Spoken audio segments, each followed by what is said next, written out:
Something that's moved me for a long time has been something that I heard from a pastor about 10 years ago. He got up in front of his church and he said, "There will never come a day when we will stand before God and He will tell us, 'I wish you had done less for me.'"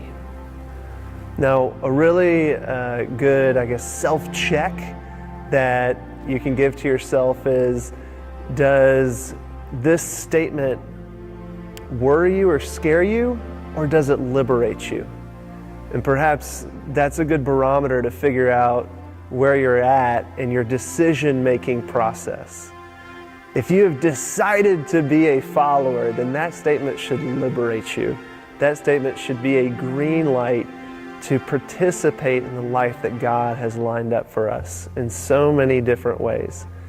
The 5 primary areas that we focus on here are serving others, the breaking of bread, teaching, prayer, and fellowship.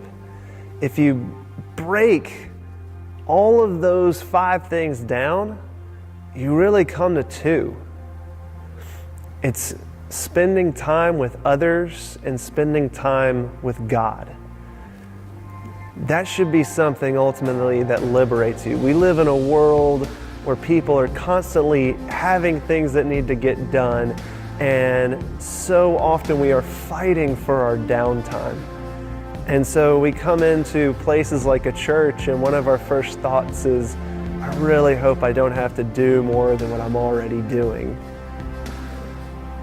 And I don't know that that's necessarily a wrong thing, in that doesn't make soccer practice and work and school, it doesn't make any of those things wrong.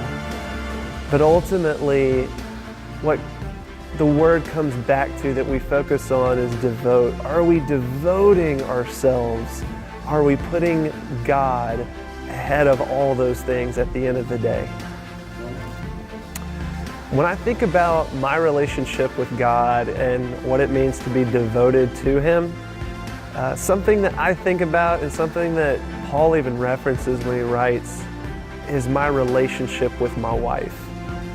See, we've been married for a little over 5 years now, and something that we have done as the years have gone on is we have found ways to grow in our relationship. When we set our vows, when we committed our lives to each other in front of all our friends and our family, we didn't call it a day.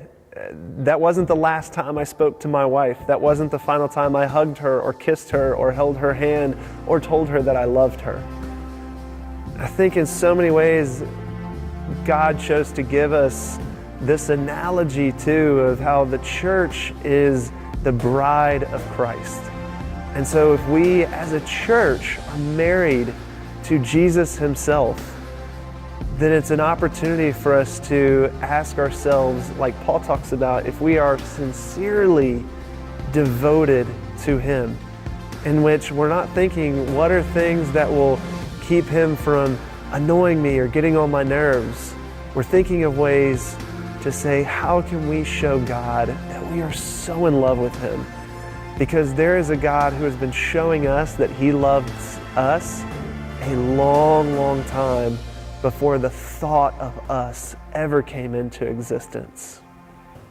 So I'll pose the question back to you to ask yourself, and maybe those closest to you, there will never come a day when we will stand before God and He will say to us, "I wish you had done less." How does that affect you?